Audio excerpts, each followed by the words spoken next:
So yeah, so good morning. Using Smart Book Notebook Basics to jazz up your lessons.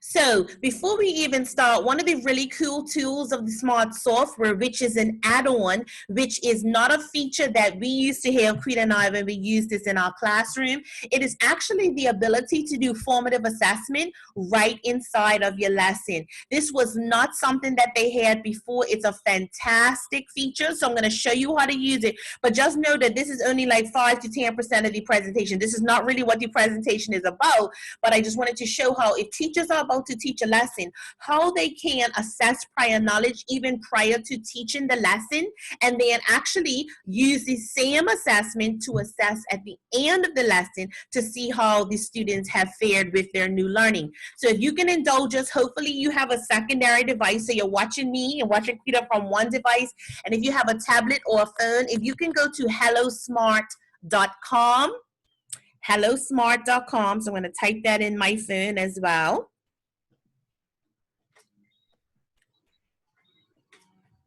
So I'm going to give you a minute to do that. hellosmart.com. I put hello Mary. Okay, hellosmart.com. Once you have selected hellosmart.com, I want you to, it'll ask you to put in the code. The code is on the bottom of your screen. So it's 522241. So let's see what happens when we put that in. And I'm actually going to bounce over to the Smartboard software so that you can see how it looks on the teacher's end. So just give me a second. I'm going to share the software. And you should see up on your screen, it should say the teacher hasn't started the activity yet, please wait. So if you actually look on your screen, your Zoom screen, you can see that this is how the assessment will come up for the teachers. So simply, if you look where my mouse is pointing, it's a simple one-click tool. You just click on where it says assessments. It's the little yellow box up here with the tick, and it starts to generate a multiple choice option, and you can simply type in any questions that you want. They can even be divergent in nature. You can not only have to have multiple choice, you can have symbols in there. So this allows the teacher, even before she starts the lesson, right in the software, to be able to assess prior knowledge. So you can see on the right hand side of the screen that it reminds the children to go to hellosmart.com. I can see already that I have 6 students that have signed on. So it's Latoya, Luann, myself, Shaquita, Patrice, and Shadi. It shows me right here on this side that I have 6 children that's already logged in right within the software. All I'm going to do is simply press start. I want you to look at the difference from the teacher screen, which is what you see here, and your secondary device so that you can see what the children see. So I'm going to press start. And then it says, you can go ahead and click OK. Yes, your teacher has started a response activity. And this is just a way for me to see ahead of time what it is that you know about the software. So our lesson is going to be on the software. So I want you to answer as best you can those 10 questions. I can see on the screen that Luann has already started because I can see that she's already completed 1 out of 10. Somebody had a question? Oh, okay, somebody's reading it. All right, and then you can see on the screen that the percentage is already starting to change, so I can see that people are starting to respond. So just go ahead and answer those questions. It's okay if you don't know the answer. It's completely fine. I just want to show you how to use this part of the software and how it can benefit your students.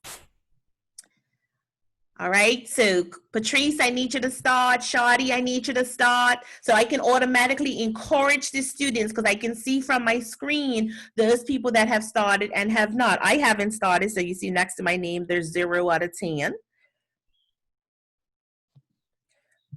So go ahead and answer those questions.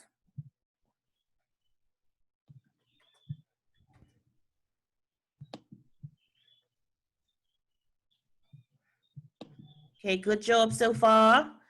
All right, Quita's in the lead. She's got 7 of her answers, of her questions answered.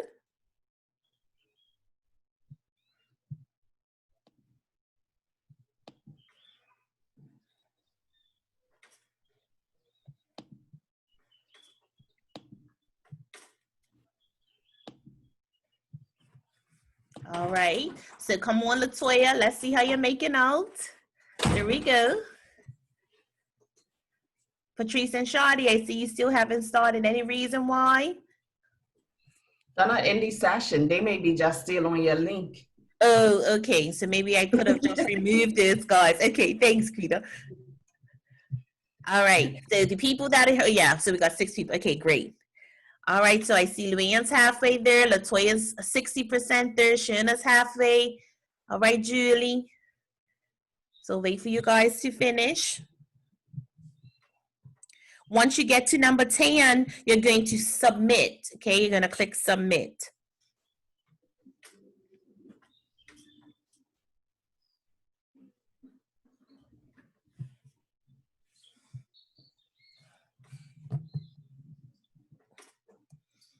All right, Latoya. Okay, Latoya, great, honey. I see you're finished. This is what I will be saying to the students. Okay, great. All right, go ahead and press submit. So Mrs. Darrell knows you're done. All right, Julie, almost there. Shona. All right, Julie's done. Go ahead and press submit. So you can see that the percentage is changing on the teacher screen. And then notice that if you're done, it should say on your screen as the student, great job, your answers have been submitted. You're waiting for the results, okay? So we're gonna wait for the last 2 students. And then I want you to note what changes on your screen and what changes on the teacher's screen once everyone is done. So once we have Luann with her last response and then she's click submit, then I'm actually going to press, if you look up on the Zoom screen, once she's done, I'm gonna press end. So I wanna give her a chance to do the last question. And then Luann, once you get to number 10, just press submit for us.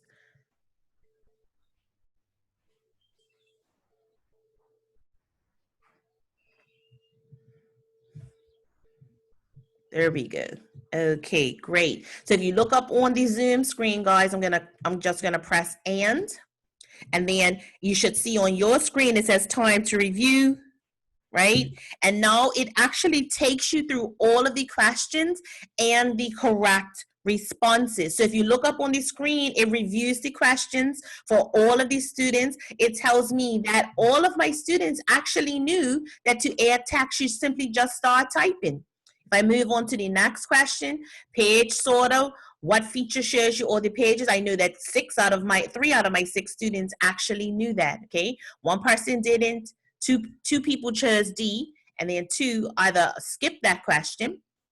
So you can see that if you keep on advancing your secondary device, you can easily see what questions you got correct and which ones you got incorrect, okay? And so the really cool thing about the software is that once all of these students are finished, I'll keep on just advancing these slides in case you guys want to see what some of the answers were. The cool thing about the software is if you want to actually score their particular test or assessment, you simply will just click on export results. It'll ask you where do you want to save the results, and it saves it as an Excel file. So it will have all of the children's names going on the side, the questions going along the top, and then their scores. So you can easily have a very quick FA that has been graded that you can potentially put in gradebook if it's within the score band, score 2 or score 3, right? That you can have right away and instantly. Or you might say, you know what, I'm going to use this as a check-in for understanding or assessing prior knowledge at the beginning of my lesson. I'm going to go ahead and teach my lesson using the software, and then I'm going to launch this same assessment again, and then you can see, hopefully, that cognitive dissonance, that shift in their learning from what they didn't know at the beginning of the lesson to what they knew at the end of the lesson, okay? So this is not really the highlight of this session. We just wanted to show you that there is an assessment option that has been integrated within the software that allows you as the teacher to maintain your students in the same platform. A lot of the FA that we've been promoting, whether it's our FA workshop that we've been giving through Flipgrid, Padlet, Quizmatics, Edmodo, Edpuzzle, all of that, they're great. Absolutely fantastic. The only thing about those particular platforms is that it is separate and apart from the software that the teacher could predominantly be using to teach that particular lesson. So I love this software because it keeps everything right on this one platform. You don't have to divert from the lesson. The children don't have to bounce to anything. They just stay completely within the lesson. Okay? So I just wanted to show you guys that so that you would know that if once you download the software, you can just simply click on assessments and you can begin to create your assessments at the same time. Okay, so let's just scroll through the last few just so you can see some of the things that we'll be learning about today. Luann? Yes, Tamisha, are there any other types of question items, or they only offer multiple choice? No, they have different types of question items. Okay. Yes. Thank you. Yep, no problem. And especially even for the babies, you know, you can import pictures and stuff as well. You can import, let's say if I wanted to screen capture a portion of a piece of writing, and I wanted to say, where did the author write one of the prose of their persuasive essay or something like that? You can import the picture of the writing, and the students can see. I could have it underneath. Was it sentence 1, sentence 2, 7, or 8? It's just how creative the teacher actually presents the question for how the students can respond through the software. Okay. All right, so let's just jump right back into our PowerPoint presentation so that we can see what our learning intention and success criteria are for today. So we had that little activity with hellosmart.com, and when you sign up, teachers, with the free software, it'll populate your code for you, okay? You don't have to do it yourself. It'll populate a code so that you can always use it. All right, so let's look at we're in our SPG world, Quita and I SPG girls. So we have learning intention, success criteria, and TIB. So have a look at what we'll be learning today, which will be the basic features of the notebook software. There's a lot more bells and whistles than what we can teach you in this short hour and a half, but it's more than enough to get you started. We believe that, and you'll see it also on Smart's website, it enhances lessons and can drastically reduce your prep time. These are the following features that we're going to be looking at today. How to add pages, text, pen tools, images, tables, add-ons, screen capture, and smart exchange. We're going to do our best to push through. I apologize in advance for the pace of the lesson. It's just that you will get more bang from your buck when you're actually playing with it. My job is just to tell you what everything does. Once you play with it, that's when you'll actually know what the software can do. The other thing is, if you are comfortable using PowerPoint, you will be comfortable using the Smartboard software. It's just PowerPoint 2.0. You probably will never use PowerPoint again once you actually use this tool, because it does things that PowerPoint cannot do. So, but some of the basic features are actually there within the software. Sorry, Quita.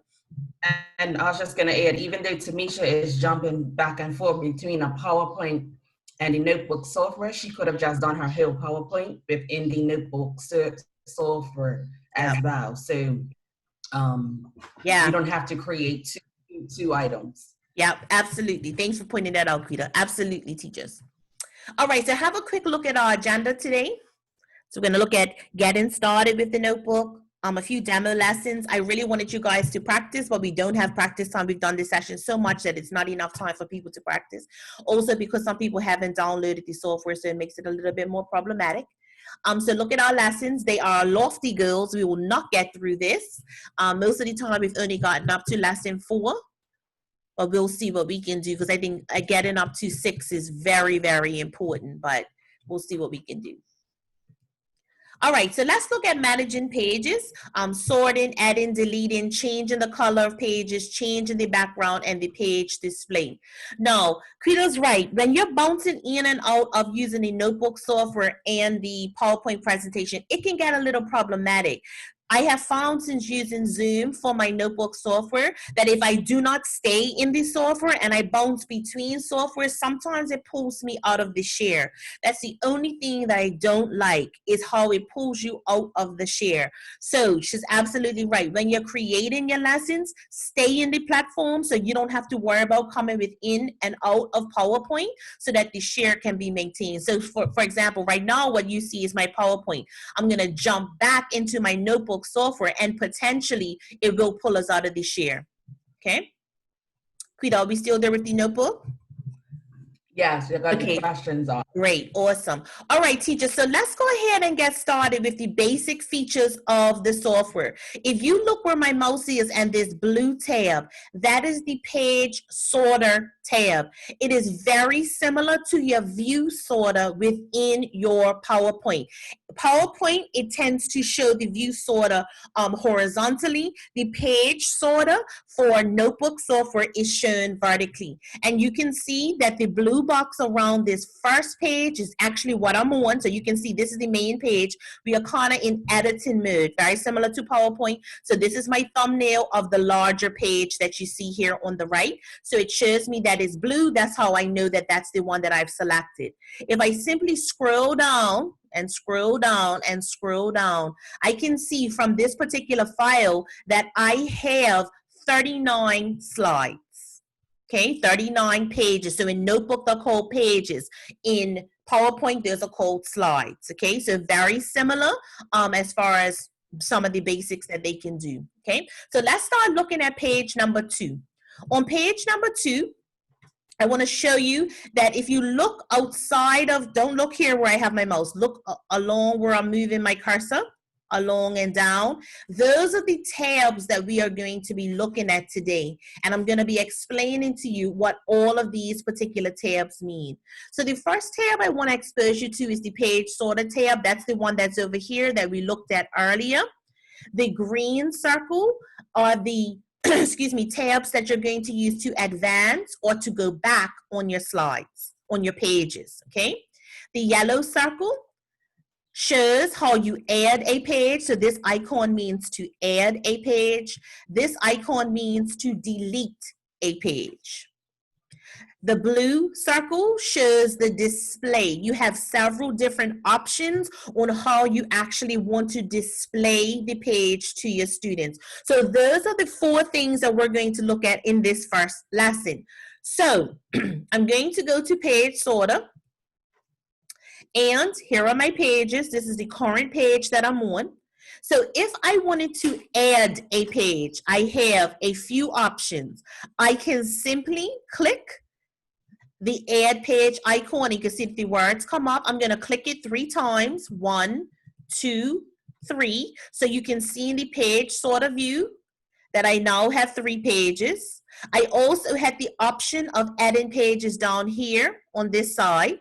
And I also have the option of the drop down arrow and then just cloning a page. That means it just creates another page. However, for cloning it, if something was already on the page, it's very similar to duplicate page. Okay, meaning it creates more but of whatever's on that page. So you can see that in the basic software, whenever you create new pages, they come over as a clean white sheet of paper. Okay, the pages are just white, nothing on them. If I wanted to delete a page, I can simply select the page that I wanted to delete. So I can see now I'm going to delete page number 6. I simply can press here to delete it. I can simply press up here to delete it. That's another option. Or once I'm selected the page I want to delete, I can just click delete on my keyboard. That's going to delete my pages. Okay, so using these icons. Now, teachers, this is something that you'll need to know if you're in your classroom, not really at home, but it also helps with how you work. If you look at this double-sided arrow, If I click on that arrow, you will see that my toolbar shifts over here to the right, or my view sorter page sort of moves to the right. That's to help with your children that are left-handed and right-handed. So or even as the teacher, because if you're standing up to the smartboard and you're left-handed and your back is to the children, it probably makes better sense to have your actual tab portion on the right hand side of the screen. So you can use your right hand to click whatever you need, and then your left hand to write, so you're not in the children's view. And that's the same for the right. You actually, and I'm right-handed, so I tend to keep my page sorter on this side, and I'm writing on this side. That's what it means. You also have the option up here, you'll see the double-sided arrow again, to move your toolbar from the top of your window to the bottom of your window. Okay, you should see it pop up at the bottom. I have it in my classroom at the bottom of my window. Why? Because I'm very short. I'm 5'3", and I teach 6 and 7-year-olds. They cannot reach the top of my toolbar. Neither can I. We always use stools. Therefore, I move my toolbar to the bottom of my screen because the smartboard is a tool for your students. It's not a projector just for you to be up there and being the sage on the stage. The students actually are the ones that should be using the tool when you're back in your classroom. You have to teach them how to use the tool. So that option allows you to move it left or right, up and down based on your learner. So my left-handed kids know to come up to the board and move the toolbar, and we always have it at the bottom so that we can all reach. Okay, so I just wanted you guys to know that. Can you show how you moved it down there again? Yeah, so if you look down here where my mouse is moving in the bottom right-hand corner, you'll see the double arrow, so it's gonna pop it back up to the top. Okay, gotcha. Yeah, so mouse went that time, it went that. yes, no worries. So we short people, just know that's going to be a game changer for us, because then we can access it. Now, while you're home, it doesn't matter. You might want your orientation to the right because that's just how you work. But just know that when you are actually in front of the children, that spot really does matter to them because it gives them access. That's the main thing about giving students access to the tool. All right, so we looked at how to add a page, simply adding pages, deleting pages. To advance the page, so let's say I was on this page and I'm clicking advance. I'm just clicking the arrow here for next page. This one was previous page. So I'm going to go to next page, and you can see that it changes the pages, okay? And this, we're in editing view. So this is our actual page, and this is how, you know, we can kind of see what's in each part. One of the things, teachers, you have to remember is this simple little button down the bottom called auto hide. It is a lifesaver because without it, I'm going to deselect it. When I click on my pages, you see how my page sort of stays up. So I'm clicking on my page and the page sort of, it looks the same. It looks like we're still in editing mode. If I select auto hide and then I click on my page, you see how the page sort of moves. So now you can actually see the clean page in its entirety. Okay, so you want to move the page sort of out of the way so that the children can see it. So remember to press auto hide so that when you actually click on the page, it'll be out of the way.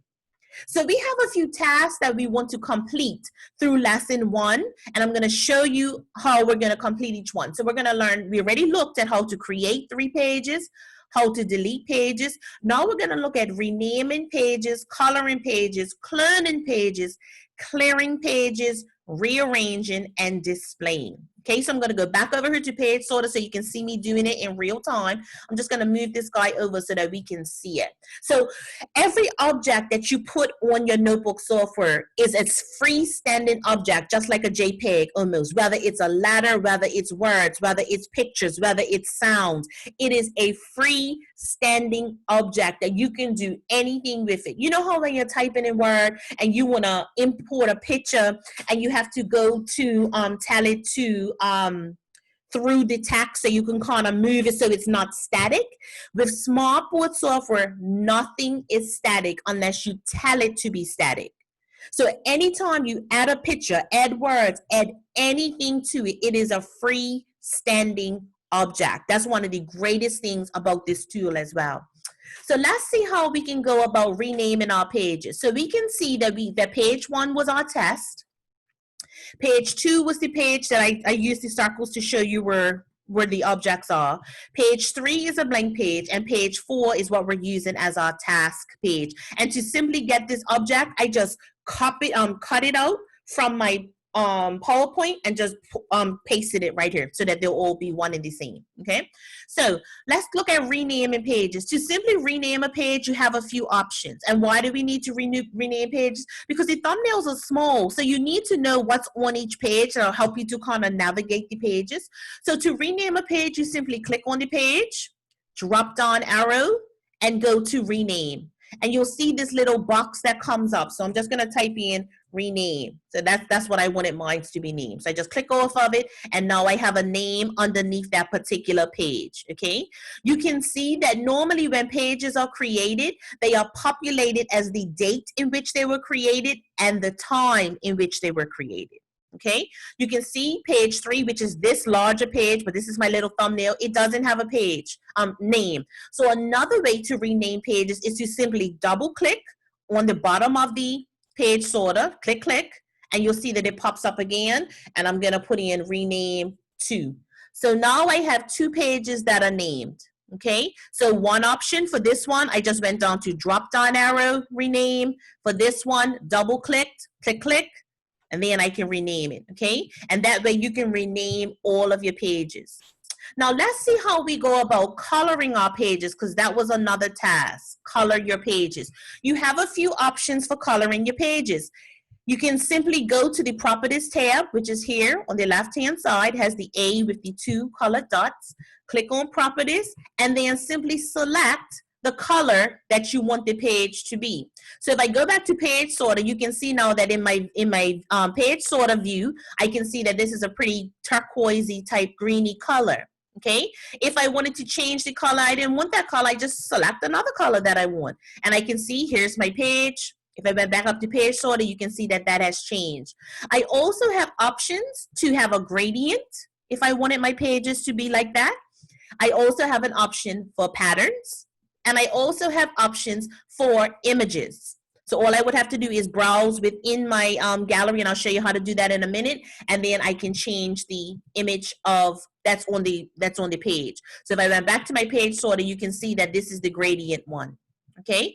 Now, you know how in PowerPoint you can create themes, and it's kind of like the theme that runs through the whole thing. With notebook software, you can have a different color, different theme for every single page. So what I would do normally, if it was Christmas time, I might have a few pages that had presents on it, a few pages with snowman, a few pages with gifts on it, a few pages with candy cane. Okay, there are backgrounds that you can also put onto your pages that are not the colors. I'm going to show you how to do that. You will simply click on this picture, which is the gallery tab. It has all of the images that you could possibly be looking for. And in the search box, it says type search terms here. I'm just simply going to click, I'm simply going to type in backgrounds, press enter. And then the gallery starts loading with 113 different backgrounds that I can possibly use. So I'm going to do the drop down arrow, and you can see I have a candy cane, I have the gift, I have small gifts, I have Santa. To select the background that you want, simply click on the image and drag it into your page. You see how I have a plus sign now on my screen? And then let your mouse go, and then you'll see that particular background come up on your page. Okay? Let me show you that again. Let's say that I wanted to have the Earth. It was Earth Day. Click on my image because I typed in background. Drag it over to my screen and let it go. And then you guys can see that that is my background. So I can choose whatever backgrounds that I wanted. I can also create my own backgrounds, and we can do that and talk about that if we have time. So I'm just simply clicking whichever ones I want, dragging it onto my screen, and you can see that it's constantly changing. So if we looked at that in page sorter view, for example, this is my current page that I'm on. This is the background that I've added to that particular page. Okay. So let's see what else. Creating pages, deleting pages, renaming pages, coloring them, which is what we just did, and then clone a page. Now, to clone a page, simply drop down arrow, click on clone page. So look at page 4 and 5. They're complete duplicates. So whatever is sitting on that page, it will clone. Now, if I go up to page number 3, this is the one that I demonstrated with the background. I go to clone page. It's going to give me the same page exactly how it looks. So it didn't have anything on that page besides for the background. So it's going to only provide exactly what was on that initial page, okay? So once again, to clone a page, drop down arrow, clone page. You can see the shortcuts here. For my Mac, it's Command D. There's a whole bunch of different shortcuts, options. If I wanted to clear this page, go down to clear page, and then whatever I had sitting on the page would be cleared, okay? So now let's look at something else, how to rearrange your pages. So let's say that this is page number 6. You can see it from my page sorter, and I wanted it to come after page number 2. I simply, you can see that it's selected because it has the blue box, so it's showing me what current page we're on. I select it, I drag up, and you see the blue bar. I just simply deselect or let go of my mouse once I have the blue bar in the space that I want, very similar to view sorter within your PowerPoint presentation. And then that page that was number 6 now became my page number 3. Okay, so we've looked at how to create pages, delete pages, rename pages, color them, clone them, clear them, rearrange, and then now we're gonna look at how to display them. So if you look where I have my mouse up here, these are your options for how you can display a page, because right now we're still kind of in editing mode. And as a teacher, I stay in editing mode a lot as long as I hide the page sort, and I showed you how to do that with the auto hide. I very rarely tend to display it on full screen because I want to have access to my tools up here. So I would just simply display it as a regular still in editing mode. That's just the way that I work.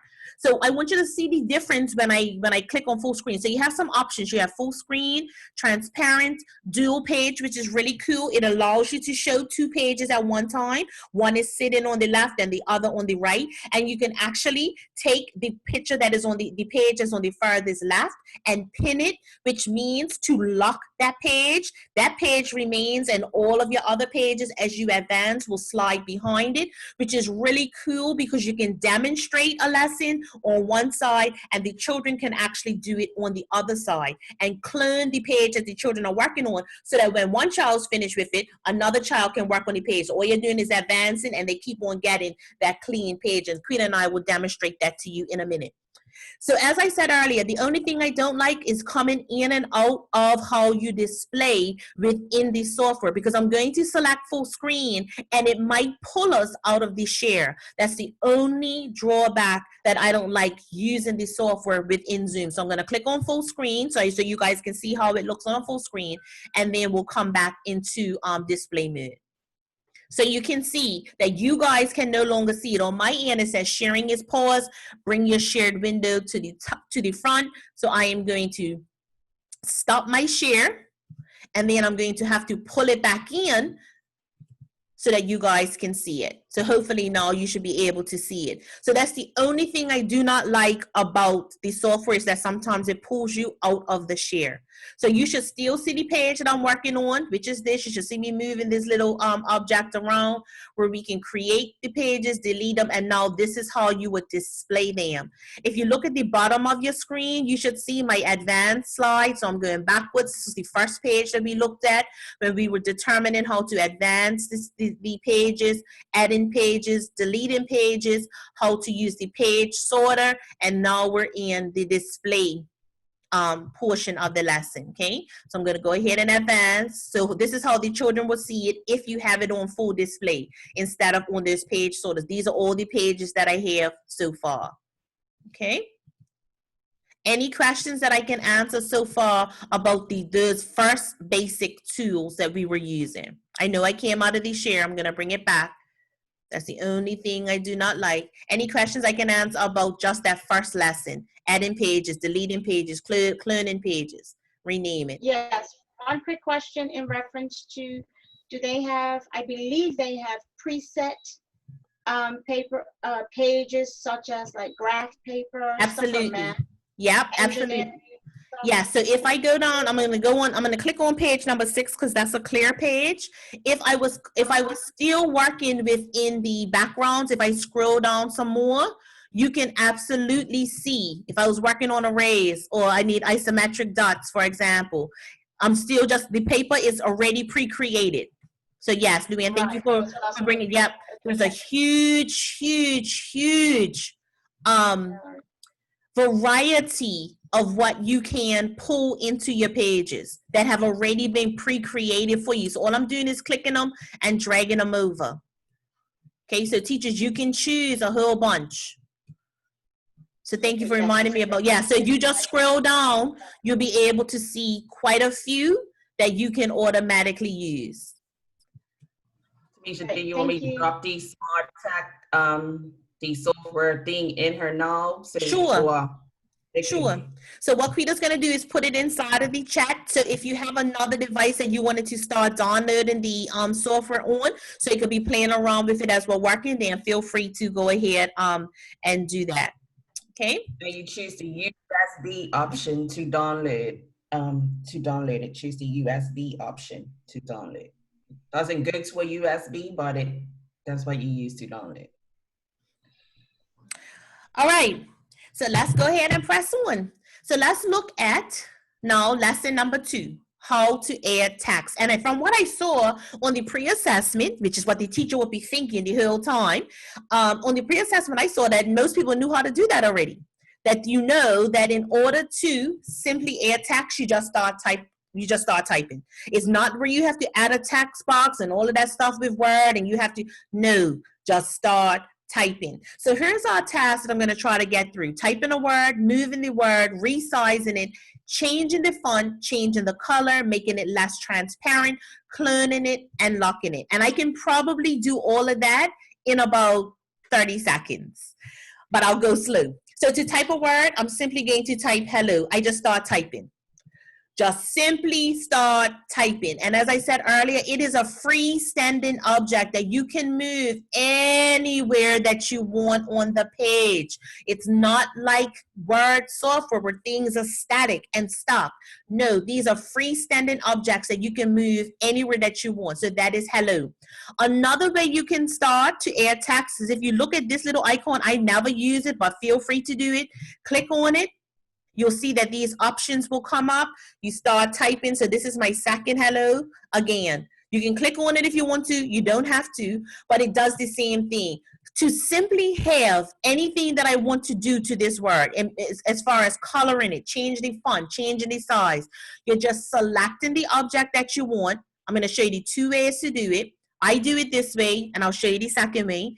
Drop down arrow, and I simply go to properties. On the left-hand side of my screen, you'll see all of the properties that I have. I can change now the color of my word. So I'm choosing this pretty sea green again, and now my word is that color.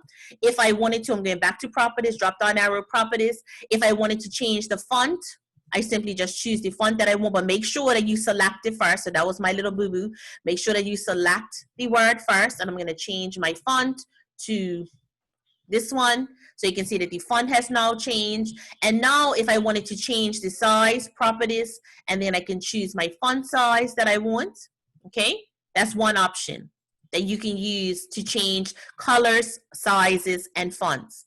Another option, I'm going to demonstrate it with this word. To resize, whoops, just scoot it up some, I can simply drag the handle, and the handle makes it as big as I want it. Okay, if I wanted to say, hello, my name is Tamisha, you can see that the text box will automatically grow. I can select the whole thing, align it how I want it to go, and then I have the options of also changing colors up here. So I can do the same thing right here. I'm just choosing purple. So now my name comes up purple. I'm going to highlight it again. Come off of here a second. I'm going to highlight it again. See if I don't move it. And let's say I wanted to change the opacity or the transparency. I just simply make it more transparent. Okay. So I can still move it. I don't have to change the whole thing. If I wanted Tamisha to be one color, and I wanted the rest of the font to be a different color, or the rest of the letters to be a different color, I can do that too, but it's still one object. Okay, so this is an object, this one is an object, this one is whatever you place on top of a page is a freestanding object all to itself. Okay, so I've typed in some words. That was my first to do. I've moved the word, I placed it wherever I want. I've shown you how to resize it with the handle, or you can select the whole thing and resize it using your font sizes here. Okay, that's your other option. I can change the font, so I can drop down arrow, go to properties, and then change the font, or I can change my font from up here. I think it's just bad habit that I've always just used the properties tab. I don't even know if it's a bad habit. That's just what I'm used to doing. Okay, so I was able to go ahead and change my font. I showed you how to change the color. We showed how to make it less or more transparent, and now how to clone it. Clone it means it just simply makes a duplicate of whatever it is that you have created. So you can clone objects or you can clone words. It doesn't matter. Drop down arrow, clone. It just makes a duplicate of that same one. Okay, clone. However, if you wanted to make an endless amount of clones of that particular word or object, simply click on the object, drop down arrow, infinite cloner. What it does is it locks the original object or word, but then it can make duplicates without you having to tell it to do that. And each one is a freestanding object all by itself that you can now add properties to. Okay, so if I wanted to infinitely clone this, for example, when I'm moving, same thing, drop down arrow, infinite cloner, and now I can have thousands of these. It's endless how many of them you can create. Okay, now that's a lot on the page, and I don't want all this stuff on the page. I need a clear page so I can demonstrate some other things I want to do. Anytime you want to delete something, you simply go to the furthest left of the object or objects that you want to delete. Depress your mouse or click on your mouse, drag over. I'm going to do it from this one at the top so you can see it a little better. I'm going to try to get all these hellos in and all. You see how each one is now being selected by me? You see the blue boxes come up? Once you have them all selected, like I said, furthest left, hold your mouse, click and drag down to the right. Go to the arrow, the drop down arrow that has the furthest, that is the furthest to the right.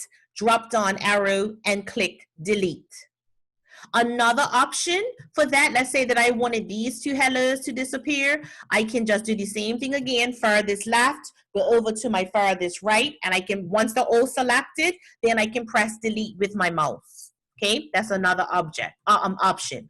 The only thing that you cannot delete is something that has been infinitely cloned or something that is locked. So this one, we had infinitely cloned it, and so had the hello. In order to delete them, I have to take the infinite cloner off first. So you can see the infinity symbol here. Simply click on it, and then deselect infinite cloner, and you see how now I have my drop down arrow back and I have all of my properties that I had before. So now I can do something with this. I can delete it. With this one, if I press delete, it won't delete because it is cloned infinitely. If you do a regular clone, no problem. But the infinite cloner, it takes away all of your other options to do anything with it besides for dragging out more of them. Okay, so these are the 4 that I have put in here. I'm going to delete them. I'm going to take my cloner off here so now I can do something with this, and now it becomes a freestanding object again. Now the really cool thing about this software is that you'll see it appears to you that I actually have a butterfly on my screen, right? But what you don't see is that I also have text on my screen that you cannot see. You can create invisible text by simply typing in a word and changing the color of the word so that it matches your background. So I'm going to show you how to do that. I'm going to type in hello again. And you see how it just appears anywhere on the screen? Just drag it wherever you want it to go and then just make it bigger. Okay? So it's no big deal. So that's my hello. If I now select that particular word, and I change my fonts to match, change the color to match my background, it will appear that there is nothing on the screen. But if I click on it, and look, if I move it over, you see that? It appears because now there's something behind it that it does not match the color. But look when I put it over the white stuff.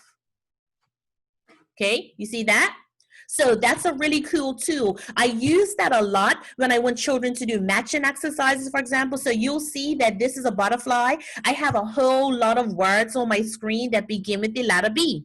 And all I would simply do is create a shape. I'm just going to do this really, really quickly.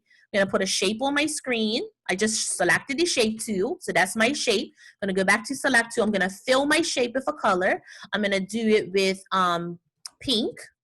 So I'm going to do my fill color as a light pink, right? So there's my shape now. It has a light pink, and I can move it around, okay? Once I start to move it around and I change the opacity of the shape, so I'm going to make it even more opaque,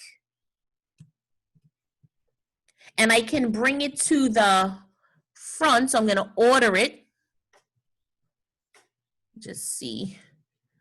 Trying to find the first hello that I had, because that's the only thing. It goes missing after a while, so you're kind of searching for the word. But I'll try to, let me just go back and back and back. Just give me a second, guys, and I will try to take everything off the screen that we did, and I'll use the shape I already had on there. So I'm just going back, and there's my shape appearing again. I don't want to delete that a minute, because I want to use that as my demonstration one.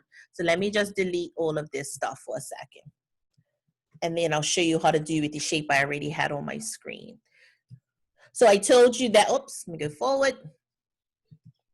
So I told you already that I have some white words already on my screen that you can't see. I'm going to change this hello again, take the clonal off, and I'm going to change it to white. Okay, so now it looks like it's not there. But this is my freestanding shape, and look at that. I have the word butterfly there. I also have bird. I have a few other words. You see hello, how that's come up? So all I did was create my shape, but I changed my font so that it is actually, I've pushed my shape backward so that it'll go behind all of the objects. So this is actually just sitting behind all of these other words. So you can do that as well. So my boys and girls will be like, "Ooh, I didn't know that you could do that." Yeah, there are words already on the page. You just can't see it. I just changed the font to match the background. Okay, so let's look at our task again. Typing a word, moving a word, resizing it, changing the font, changing the color, making it less transparent, cloning it. I showed you how to do that. And then let's look at locking it. So let's go back to hello. I know that it's there. I'm going to change the color so that we can now see it. Now, the cool thing about locking is that once you place an object wherever you want it to go, you can lock it on your screen so that it doesn't move. So you see how this one, like this object, if a child came and I wanted them to do something, they can move it. I don't want them to move it. So my butterfly, for example, is locked. I cannot move it. This is unlocked. I can move it. This is unlocked. I can move it. Now, if you want to lock something on your screen, simply click on the object, drop down arrow, lock, and then lock in place.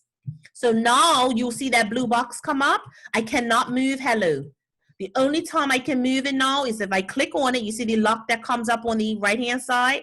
Click down, unlock it. Okay, there's some other really cools about locking and unlocking as well, is that you can lock it vertically, horizontally. You can rotate it, so you can kind of decide what of the locking features you want. I normally just choose lock in place and it doesn't move. Okay, any questions teachers about lesson 2?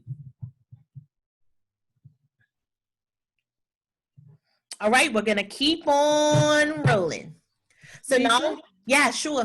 Hi. I know I came in a little later. Okay.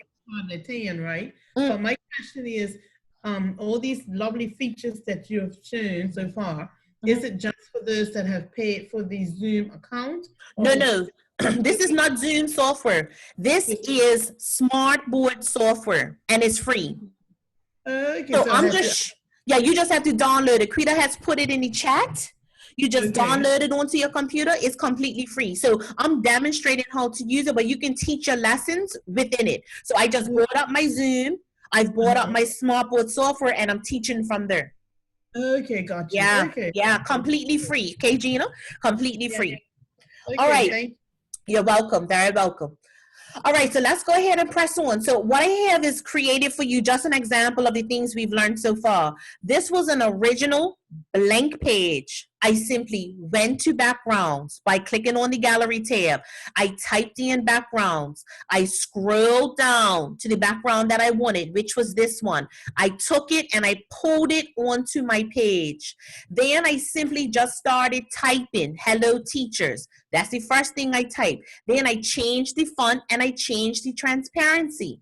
Then I started to type, welcome to our Smartboard session. I changed the font, I changed the color, and now I can also pull an object onto this page. So I'm gonna type in flower, because that's what I always use as a demonstration. So all of the flowers that's built within the software, I'm gonna click on pictures. All of the flowers that are there, I'm gonna grab one, gonna pull it onto my page, and there it sits. Now it's too big, I don't like it there. I'm just gonna resize it by making it smaller. I'm going to push it to where I want it to go. I don't want it to be so opaque, so I'm gonna change the opacity by simply going down to properties, and I'm gonna change the transparency so it comes, so you can kind of see through it. So now you can see it is still that object, it's just a little bit more opaque. And then I'm gonna animate it. Very similar to PowerPoint, drop down arrow, properties, and I can click object animation and then spin. And now there's my spinning flower. Okay, I also had this particular text box and I just put clone, and then here's my second text box. Same words, just cloned it. Okay, the other cool thing about any freestanding object, so remember, this is an object, they don't recognize it as text within Smartboard. It is an object, okay? The cool thing about any free object is that you can also automatically add sound to it. So let's try let's try this. I wanted to add sound to the flower. Okay, clicking on the flower. It's a little tricky sometimes when you add the animations. It'll just keep going. Just drop down arrow, click on sound, press start recording. This is a flower. Press stop recording, attach recording, and then you'll see in the little corner there is the sound icon. I'm going to press it. This is a flower. So you can give directions to children, and they simply, you can type them on your screen, and they can simply click on it. If I wanted to have it where, let's say Gina search, so let's say learning support, and I wanted them to listen to instructions for everything, I can have a basic symbol. It can always be the flower, for example. I can put a flower on each page, and my children know that when they see that symbol, they are to click right here, and the instructions will be read to them. So if you teach them ahead of time that whenever they see that object, they click on it and they can hear the instruction, you could just attach instructions every time. This particular flower on this page could say circle the verbs. The flower on the next page could be underline the nouns. The circle on the next page, the flower on the next page. You see how so each object can have its own freestanding sound to it, and you can use it in any way that you want, I think your sound attachment, though, cannot exceed 1 minute.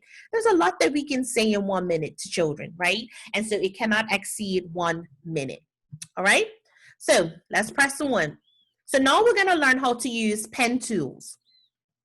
Pen tools is going to be one of the most fantastic things that you can use within your software. So we're going to learn, I'll make this a little bigger. So all I do is select the object, drag it so you guys can see it a little bigger. I was reading some people's mind. They were saying, gosh, I wish I could see that a little better. So we're going to learn how to write a word freehand. We're going to use text recognition on a freehand word. We're going to draw 3 shapes with the shape recognition pen. We're going to fill the shapes with color and change the line color. We're going to use the creative pen. We're going to make a symbol disappear. We're going to zoom a word, and that's going to be a little challenging because we're within Zoom, but I'll see what I can do. And we're going to make a spotlight. Okay, those are the things that we're going to do. So teachers, I'm just going to make this a little smaller so that I can demonstrate it actually on the page. Okay, so to write a word freehand. Now we're going into the pen tools. This icon is the pen tools icon. Has 3 different types of pens on it. Simply click on it and then you'll see some of the properties, the colors of the pens you can choose. You can also choose if you're drawing lines, and I'll show you how to do that in a minute. But if I go to the drop down arrow, it shows me a whole bunch of different pen types. Now, when you're teaching your classroom, 9 times out of 10, when you just pick up your pen, it's going to go to the automatic default one. Okay, which is the one at the top. It's just a general pen. So I'm just going to select the color I want. I'm going to go with green, and I'm going to write the word hello. Now, Quita has a tablet with a pen. I do not have that. So I am writing hello with my mouse. Becomes a little bit more problematic when we're doing this way because I don't have a pen tool. But if I had a tablet or a screen that I can write on, is a lot easier. So I'm just simply typing hello. One of the cool things about this is, teachers, anytime you write something, you have to remember that it has to be continuous, okay? Don't put he, and then you remember to put L a little later and the O a little later, because they're gonna come up as individual objects. So I'm trying to write the word the, so that's my T.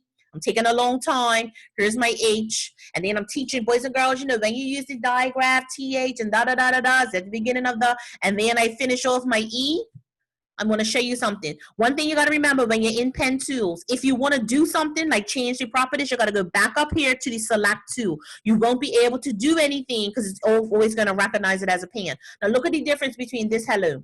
That hello, you see how it's in one box? It all came up as one object. But look at this. The T is by itself. The H is by itself. The E is by itself. That's not what you wanted. Okay, you wanted it to be the word the, because there's certain things that you can impose upon the word that you need it to be continuous. So let me show you the difference. Here's hello. It's one object. Drop down arrow, recognize as hello. It automatically changes it to text. This is really cool if you had your smartboard in your classroom, because if they have hand-eye coordination or fine motor skill challenges, you can bring them to the board. They can write whatever, and then you can just recognize it as text so that they can, you know, kind of read it properly. Now look at the. If I did this as recognize as text, it's going to recognize the T. You see that? It's going to recognize this just as an H. It's going to recognize this just as an E. And I don't want that. I wanted the whole word. So I can group these together by simply doing exactly what I did to delete a lot of objects. Take my mouse to the furthest right of the, furthest left of an object, click on it, drag it all the way over until everything is selected. Choose the drop down arrow that is the furthest to the right, and now I can go to group, and it'll group them all as one object. Okay, so now this is the. Okay, you see that? Drop down arrow, now I can recognize it as the. Okay, so the pen tool is a simple tool. You don't have to do the recognize as text. I just wanted to show you that that is an object, an option. Anytime you use the pen tool, then you can recognize it as text. So now I can do anything that I wanted to. I can clone it, I can change the color, the font, the style, the opacity. I can do all of that with these particular objects. I can infinitely clone it. I can do whatever. Okay, I'm gonna delete these two by simply just highlighting them and clicking delete. Just clicking on it, I have a little dot I put on there, so I need to delete that too. So we were able to look at the pen tools. Just remember that this particular pen tool, the first one, you can change the color. You can also have it so that you can draw lines. Okay, you can draw lines with it, with that particular tool. You can change the thickness of the line, and you can also change what you want it to happen at the end of that line. And I'll show you in a minute how you can make clean lines. That's just a quick little down and dirty display of lines. I'm just going to delete it, and then I'll go back to the clean lines. All right, pen tools again. So now let's look at some of the other pen tools that are there. One cool tool is the shape recognition pen. I'm selecting that. This tool allows you to draw freehand any shape that you want, and it'll fix it so that it looks like a proper shape. Okay, you have to try to be as steady as you can. But there's my square, there's my triangle, and there's my circle. Okay, so this allows you to draw simple shapes, and it'll try to recognize that shape, and then it spits it out. You can also, if I was doing shape recognition and I didn't want it to be a black square, I could just choose what color I want, and then it'll come up in the color that I wanted rather than the black. Okay, so you can still change the colors of the shapes that you want. So now, to simply do anything with the shape, see how the pan icon is still up? Once I try to do anything with them, it's not going to do anything besides for the shape recognition. I don't want that. So I have to remember to go right back up to this arrow and click on the select tool. And now I can select the object to do different things with it. So I'm just going to move this one over. And I'm going to work with this red one for a second. So here's my red square. I want it to be larger. Grab the sides, make it larger. Okay. I can make it smaller. I can change the fill color by simply choosing a color that I wanted. Okay, I'm going to change the outside. I want it to be my sorority colors, pink and green. So now I have a pink and green square. The cool thing about this tool also is if I select my shape, drop down arrow, I can select so that it shows me all of the vertices. I can select so it shows me my interior angles. I can select so that it shows me my side lengths. And as I change my side lengths, you'll see the side lengths changing. This is in centimeters, of course. If I made it smaller, it can do that. I'm actually going to take all of those features that I just placed on there off so that now it's a regular shape. Let me take these side lengths off. And I want to show you another cool way you can integrate mathematics in this particular feature. Drop down arrow, divide shape. It asks me how many equal sections do I want it to divide into. So let's say I wanted to divide it into fourths. I click fourth and I have the option of showing the fractions. Click OK. And now there is my fractional part. And each one of these becomes a freestanding object. I can do the same thing with my square. I can do the same thing with my triangle. I can do the same thing with my circle. Okay? That's the shape recognition pan tool. You just draw a freehand shape. It's going to make the shape be whatever you want. I can now infinitely clone. Let me see if I can infinitely clone. I haven't tried that. Let me see if I can infinitely clone. Let me go back again. The individual shapes. So let me drop down arrow. Yep. You see that? I still can make even more of that. So I can put it back together. If the children broke it apart, I can then stack them back and create my own again. Another tool is not in the pen tools. You see how I tried to delete this one and it wouldn't delete? That's because I have it on Infinite Cloner. So I have to take that off first and then I can do whatever I wanted to with it. So some other really cool things is if you could select the shape tool, this is the shape tool, you can choose any shape that you want and it'll create that shape for you. Instead of doing the freehand one, it'll actually make it clean to begin with.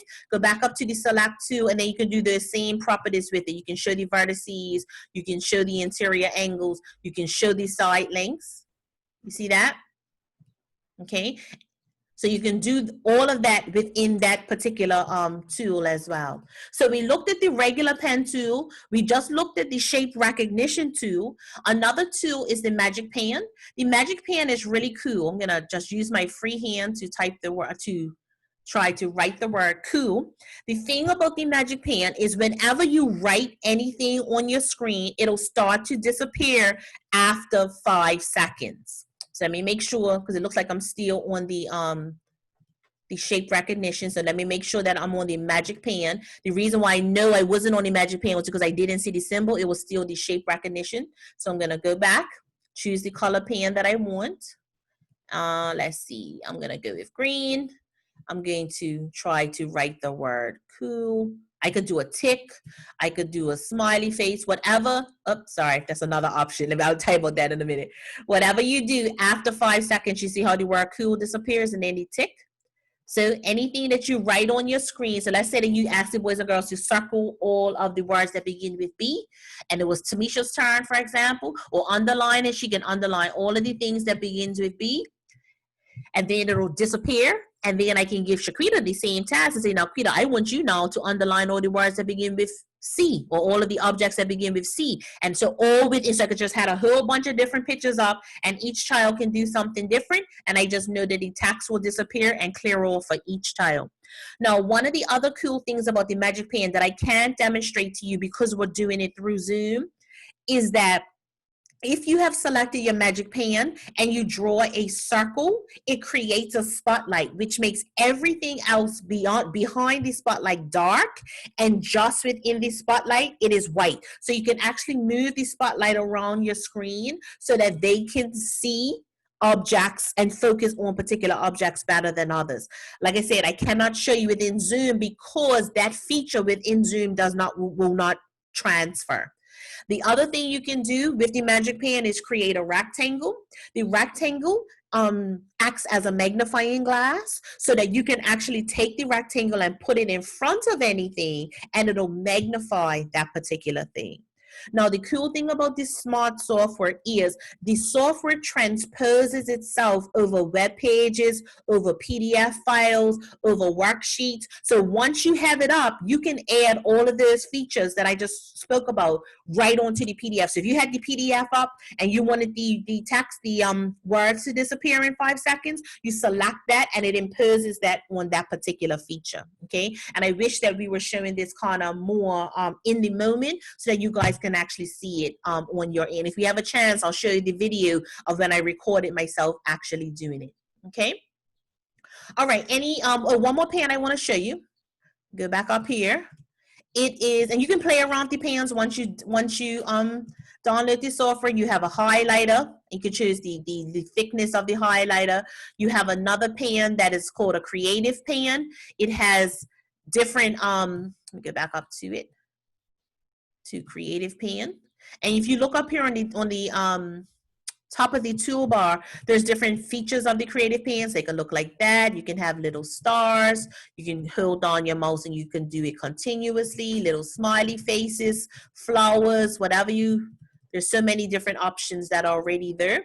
So I'm just going to go ahead and clear all of this by, you see how each one is selecting? They are all freestanding objects that you can do whatever you want to with each object. So let's say that this one was the object I wanted to do. If I clicked on it or use, I can infinitely clone it if I wanted. If I wanted more of those particular objects, I can do that, okay? So just wanted to show you that. I'm going to select them all. Remember that when you select something that's been infinitely cloned, you cannot delete it until you take the infinite cloner off. So this one, for example, is an infinite cloner. I cannot do anything with it until I take the cloner off and then take the infinite cloner off, and now I can go ahead and delete it. So another pan tool is the text pan, and what that will do, you just simply select it. You can select whatever color you want. I'm going to try to attempt to write the word hello. You leave it for a second so that it recognizes that you're done, and then it automatically turns it to text and you just select it. Okay, so that's with the text tool pan. Gotta go back up to select if I want to do anything with it. Once again, it's a freestanding object that I can do anything to it. So I'm going to demonstrate. I'm going to change the color.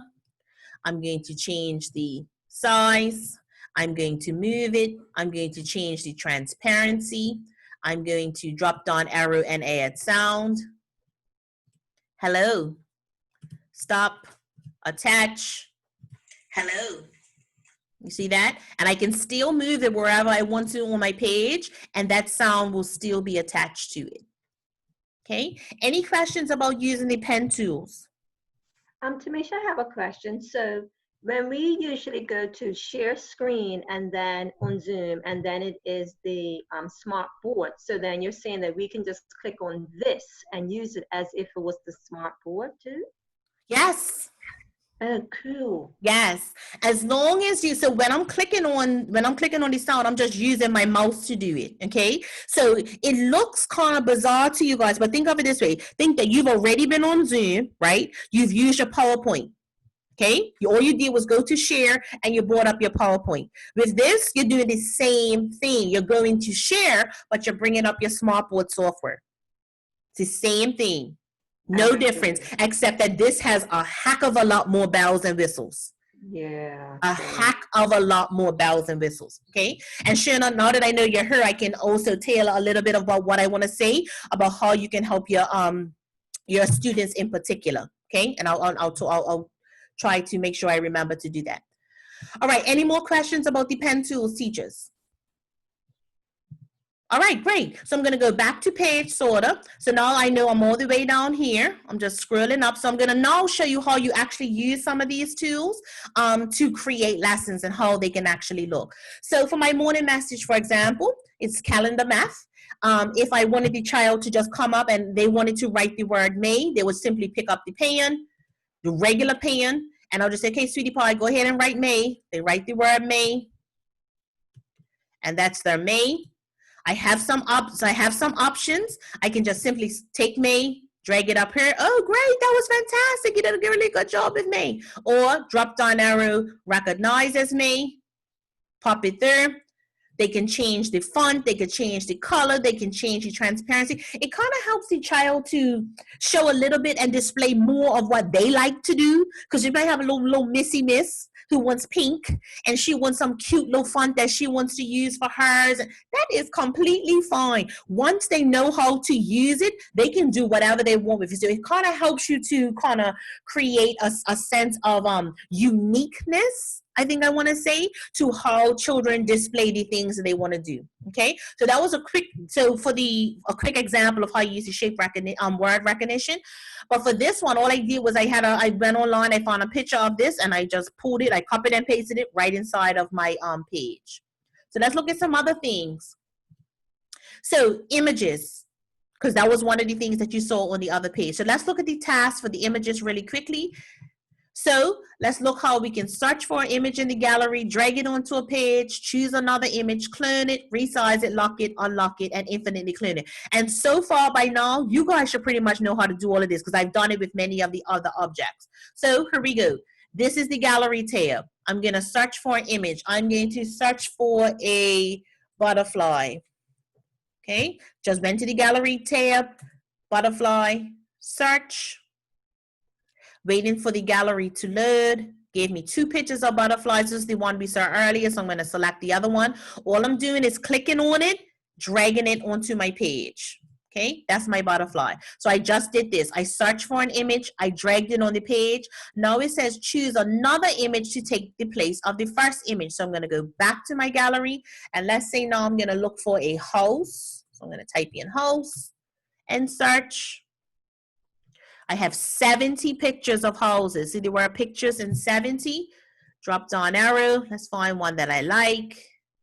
Just going to keep on scrolling down. I'm going to choose this house because I've actually used these. If you look here, you see bricks, sticks, and straw. I've actually used those pictures when I did sequencing with the 3 little pigs in primary 2. I taught that lesson, and I used these actual objects. Okay, so this is my house. Now, I can't move it kind of big. It doesn't matter. I can just make it as small or as large as I want. Remember with the handles. I don't want the butterfly because my task told me to swap a mouse. I'm going to delete my butterfly and I'm going to put my house here. Okay, because I want the house now instead of the butterfly. Now I need to clone it. So remember, here's my first house. Drop down arrow, clone. Now I have 2 houses and I can keep on cloning. If I wanted to create thousands of houses or a whole bunch, I can just infinitely clone it, remember?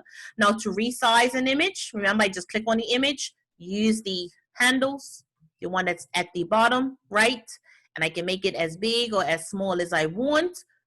Okay, lock the image, click on whichever image I want. So let's say I wanted to lock this house, drop down arrow, lock in place. So now this house I can move wherever I want. This house, look at that, I can't move it. Can't do anything with it once it's locked in place. Now I have to unlock the image. So click on the image. I see the lock here. Click on it, unlock, and now I can unlock my image. And now I need to infinitely clone the image. Select the image, drop down arrow, infinite clone. So now I can all I'm doing is clicking on that and dragging it wherever I want it to go. That's the infinite cloner. Now, if I wanted to add animations, I showed you guys how to do that already. Click on it, drop down arrow, go to properties and the object animations, very similar to what you did in PowerPoint. To hyperlink an object, click on it, drop down arrow, link, and then I will simply paste in the link that I want for this particular object, and then you will see a little globe come up right here where the sound symbol would have been. You'll see a globe come up. And then once the children press on it or you select it, it'll bounce you, take you straight to the internet from that particular image. And you do not have to just put links on images. I can put a link on this. I'm going to just do a number 3. I can add a link to this. I can add a link to a period that I put on there. Whatever, remember, each one of these are freestanding objects that you can do anything to. It does not, the software does not recognize these things as text. It recognizes it as images, okay? So all of the properties you can actually apply to anything that you put on your screen. So if I wanted a hyperlink from this, I can hyperlink this. If I wanted to add sound to this, I can add sound to this. If I wanted to change the opacity of that, I can do that as well. Whatever you put on the page is a freestanding object. Okay? Any questions about images? No. So we have 10 minutes. What I'm going to do now is show you how I've used them in my classroom so you can see how I've applied all of those basic tools that I have shown you to do anything with. Before I jump into it, one of the things I think you need to have is tables. So if you look at this icon right here, that means tables. I'm clicking on it, and let's say that I wanted to make a table. And Sharice, I gave a quick little demonstration yesterday for reading recovery. Let's say that you wanted to use Elkonin boxes, and Gina, you might want to pay attention to this, Shanna, you too. So let's say for Elkonin boxes, we already know that those are sound boxes. In a reading recovery world, they are sound boxes. And we know that the child will take each sound that they hear and push it into the box so that they can try to spell the word. I simply create Elkonin boxes, 30 seconds. A, this is the letter A. Move it down. I need B. Okay, then I need a C, then I need a D, then I need an E. So I could do the whole alphabet, right? I take my letters, I put them in order, but they have to be freestanding objects. Okay, so this is my D, and this is my E. I always put my vowels in red. So I'm just going to change my vowel. I'm going to change I'll go up here and change the color to red. I'm going to do this in 30 seconds. Change my E to red. See how I always go to properties, guys? Now, I'm going to see if I could do it all at once. Let me see if I can, you see how I highlighted them all? I'm infinitely cloning all of them. So now, I'm going to say, Sweet Pea, okay, I want you to try to spell the word bad. So here's my table that I just put up here. And I'm going to try to they're going to take every letter. B, b, b, b, b. Ad, d, d, d. And they can go ahead and put it within the sound boxes. I could have had another sound box. Let me just show you this again. It's still 3. I'm going to lock it because I don't want it to move. So I'm going to lock it in place because this sound box is going to move, okay? I can grow the sizes too by choosing the top. But I want to lock it in place because I don't want it to move. And let's say that I had already put in the B. And I had already put in the D. And I had already put in the A. But I wanted the children to kind of guess which one of the sounds is right for them. Let's say that I wanted the word bud. And I would say to the child, which vowel sound would you expect to hear in the middle of bud? Each table, if you use this little drop-down arrow, you have a shade that comes over each individual cell. Okay? So I can add a shade over each one, and I would say, boys and girls, if Ms. Darrow was trying to spell bud, what would be the final sound? D. What do you hear? And I say, oh, it's a D. I can click on it, and there the D will appear. Oh, well, that's the final sound. What would be the first sound or the initial sound? There's the B. There's the A, just by adding tables. So you can add tables for anything, and you can have cell shades. It automatically comes in the table, cell shades for each one. So I'm going to demonstrate now the tools that I've used and demonstrated to you guys so far. This was a blank page. I pulled over the background. I started typing in. This is my morning message. I started typing in what I wanted to be for my morning message. I changed this this color for high frequency words. I pulled in flowers that I wanted to be on my page. I copied an image from the internet that I wanted as my success criteria. I have told the children the instructions that I want them to use, circle the nouns in each sentence, and I attach sound to it. Circle the nouns in each sentence. So my symbol for my children would have been, whenever you see the red dot, boys and girls, I want you to click on it. so they will know that that's when they are actually expecting to hear directions. I have also created a freestanding box for my word of the day. So our word of the day is determination. I typed it again as an object all by itself. You can see now I have a pointer finger, and that's because I have hyperlinked this particular object to the internet, to dictionary.com. It automatically takes them to the definition for that word of the day. Okay, this is all of the tools that I've showed you how to use so far. Let's go on to the next page. Tax. I just started typing. How many days of October do we have so far? I use this particular tool right here where I'm showing my mouse. It's just the line tools, and it just shows you different lines that you can make in the color. I made a simple T-chart with it, tens and ones. I looked in my gallery for place value objects, and I infinitely cloned them. So I can say, boys and girls, I want you to show me 32. They'll simply take and pull it over. 32. Now, so far, what you've seen is me demonstrate how to do this. Within Zoom, if I wanted one of my students to do it, I'm going to go, sorry guys, I'll go within my Zoom feature. On your Zoom tab, I'm going to click remote control, and I'm going to give my control to Shaquita. So you can choose what students you want to control it. So now, Quita, you can see my hands are free. Quita has control of the mouse. Hopefully, Quita, you still there? Yeah. Okay, great. So now Quita has control of my mouse, and I want her to show me 11. So I can just, so you're gonna watch. So now this is not me, this is her. So because she has control of my computer, all of the things that I could do, she could do. So if I told her to circle the ones, if I told her to now take away one, now Quita, you have it, go ahead and circle the ones place for me. So I'm not doing any of this. Once you teach your children how to use the tool, they can do whatever you ask them to do, okay? Now, Quita, if you take away that one, then write for me the 2 digits of the new number that you would have. So you took away a 1, you had 11. Now, this is her. This is not me. Okay, so she's doing this herself. So you bring up your software, you create your lessons however you want, and then you can give your students control of the mouse. Okay, so Quita, just go back to the select tool for me and advance the slide. So you see her, that is her doing all that. I'm not doing any of this. This is what the student is doing, okay? So now, Quita, stay with me, please. So now, let's say if I was teaching a lesson and I want to say, Quita, I want you to show me 17 cents. I want you to use the peach square first. I want you to put it over 17 because Mrs. Darrow doesn't want you to go past 17. So she's doing all of this herself. How I created this page, I went to background. I looked for 100 chart. I brought my 100 chart over. I locked it so it doesn't move. Then I created a shape that you see Quita just moving. I infinitely cloned my shape after I made it that light color.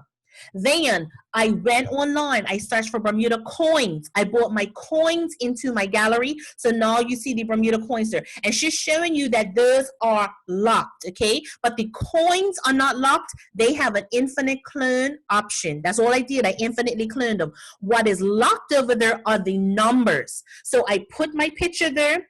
I infinitely cloned it. Then I typed in the number 10. I rested my 10 on top of the 10, on top of the dime, and I locked the number 10. So now Quita's able to move the coins, so only the coins move in Infinite Cloner, but the numbers do not move. So that's another way, Gina, I'm specifically bringing this to your attention.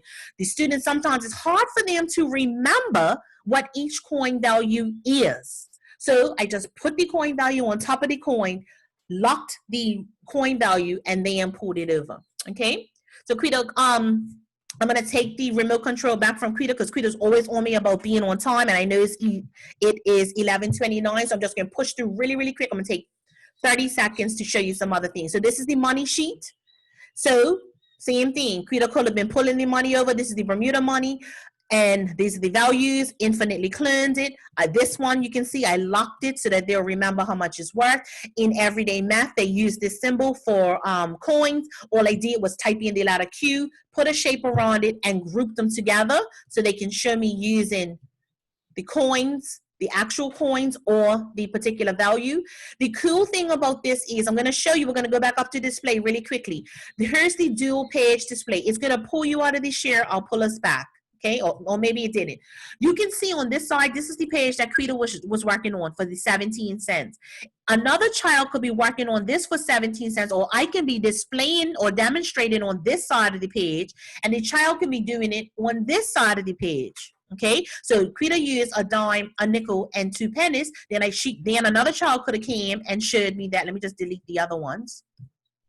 Okay, a dime, a nickel, and 2 pennies. Okay, so I could say, oh, wow, Shana, that was fantastic. You were able to do yours just like Krita. So I'm going to group them together really quickly. And then I could have said, all right, Gina, your turn. Now Shana used the coins. Can you use the images? And you can do the same thing. Okay, so now another child can come and do the same thing, using them, locking them together. Just click on lock. There we go. Right? And so now this child's stuff cannot move. This child's stuff can move. Now, the cool thing about pin the page, and I said I'll talk about that briefly. I can pin it so that, do you see the blue box that came up around this page? I can do it so that this page remains stagnant, and then I can slide blank pages behind it. You will simply have to go to your gears or settings. You're going to customize your toolbar. Click on it, and then you see pin the page or pin page. You click on that little push pin and just drag it up to your toolbar so that it actually becomes part of your tools. It's not a basic setting, so you can choose different things you want. But now to pin the page, I'm simply going to click on pin page, so you can see the push pin come up. You see that? As I advance my slides, you will see, now have a look at what this page looks like. This is my pin page on the left. These are my freestanding pages on the right. And as I advance my slide, those pages will change, but the page on the left remains the same. Okay, so that's the cool thing about pinning the page. It'll actually keep your demonstration page or whatever you're using static, and then it'll change the others. Okay, so I'm going to take pin page off so we can go ahead and move on to our other pages. Now, this is going to probably pull you out of the share. That's what I don't like.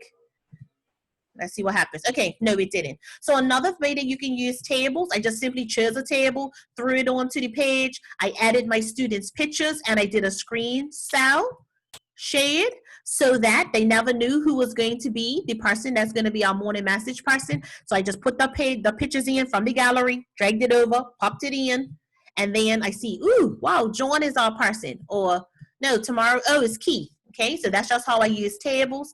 This is another one for 10 frames, just boarding the table. I have a picture of a Bermuda bus. I would say, okay, boys and girls, I want you to show me 9. So they already have 7 using our 10 frames. I infinitely cloned this object, pulled it over, dragged it in. They can show 9. Okay, another quick thing, pattern of the day with tables as well. So you can do a screen shade, which is this object right here. It creates a shade of the whole page. If you click on it, it'll change the color. So that's really cool sometimes to get the children engaged. So a pattern of the day, you can bring your shade up and down. You can bring your shade left and right. So here's our pattern of the day. It's Gombe, Loquat, Moongate. Gombe, Loquat, Moongate. And then I would say to the children, okay, what's going to come next? Well, I have those same objects and others at the bottom of my screen. I have the Moongate, the Gombe, the Loquats, the birdcage and cup match, and I just infinitely clone these, and the children can then take it and drag it. If it's incorrect, they can drag it out, or they can put it in and press delete. That's pattern of the day, just using basic tables. Okay, the cool thing is that it's just your creativity. Once you know how to use the tools, you just have to let your creativity take hold, and then you'll be able to do so many other things with it. You can also insert YouTube videos right inside of it. So you just click on this little puzzle piece. It's add-ons.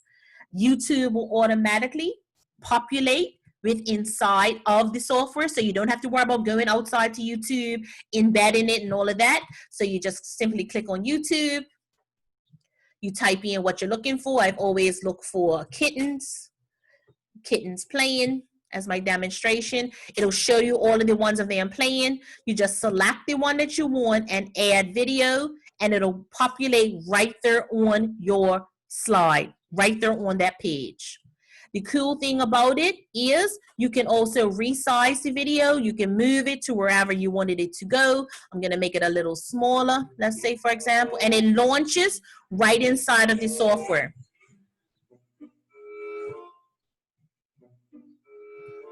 Okay, if I didn't want this anymore, I simply press drop down arrow or delete, and it'll take that video away. So you don't have to worry about going to YouTube and embedding it. You don't have to worry about pop-ups and ads. It's all automatically right inside of the software. So this is within add-ons. Add-ons is only free once you download the software for 45 days, okay? So everything else as far as that I've shown you so far is completely free in the software, but when you go to add-ons, some of these things you have to pay for. Smart Blocks is another cool tool. Select Smart Blocks. It will generate different mathematical operations. Let's say is addition I want. I just grab it. I pull it on here. I grab one of my pen tools. And if I wanted to do 4, I just draw a line from 4 into the box. If I wanted to do 4 plus 6, 6, drag into the box.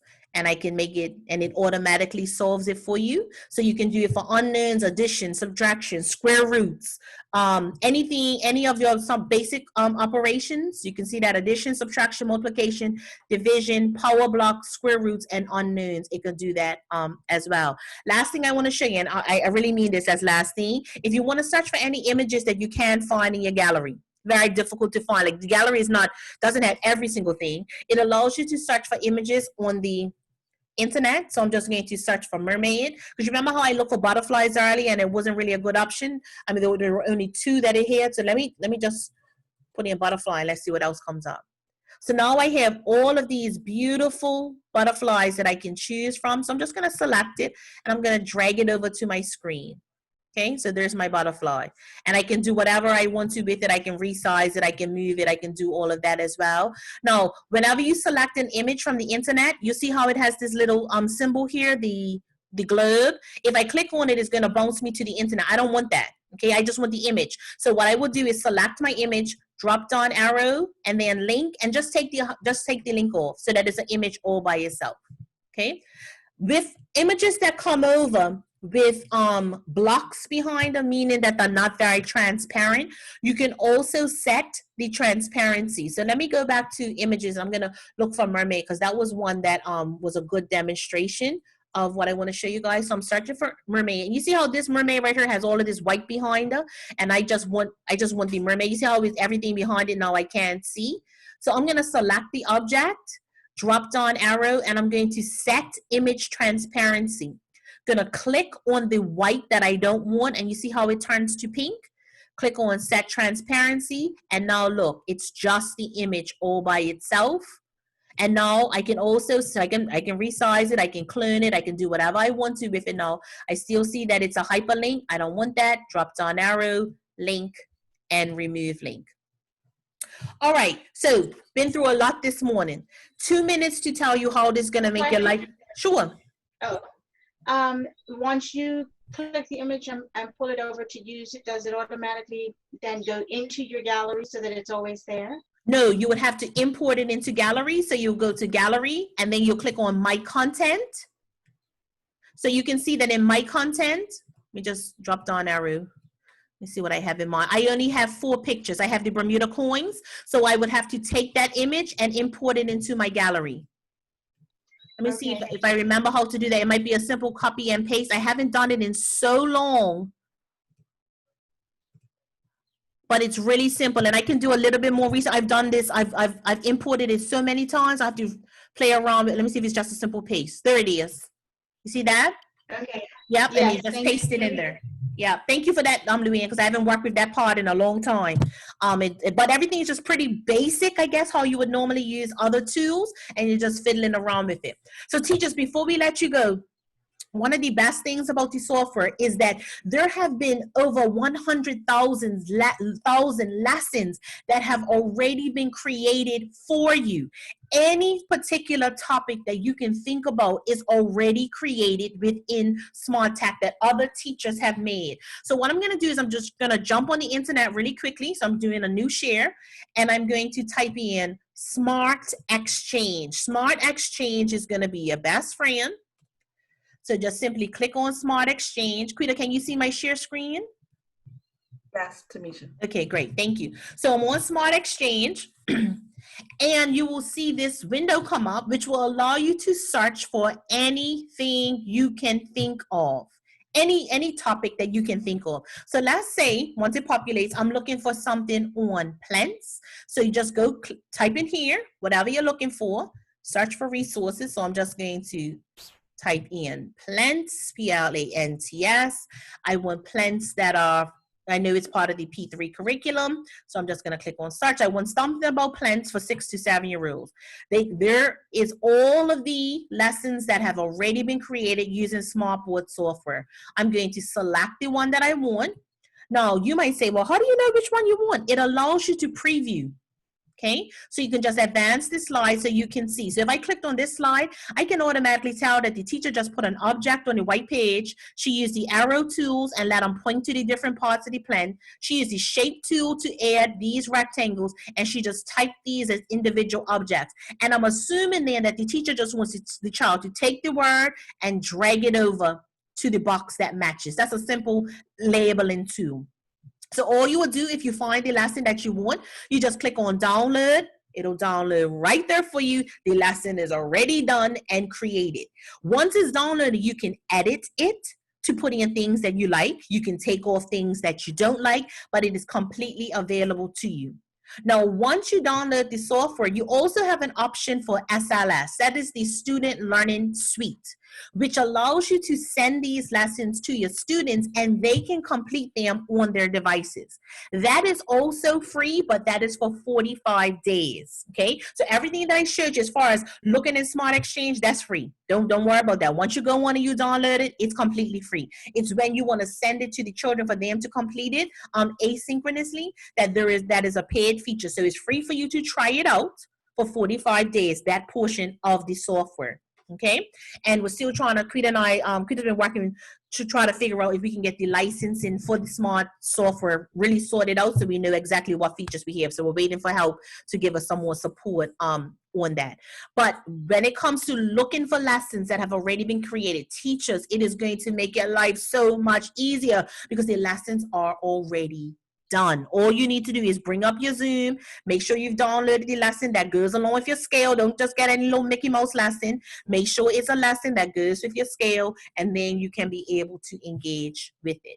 Okay, so I'm gonna stop there. I'm going to stop the share. I'm going to take a few minutes. I know I ran over time. I'm not good at it, especially in this particular presentation because there's so much to show and to teach.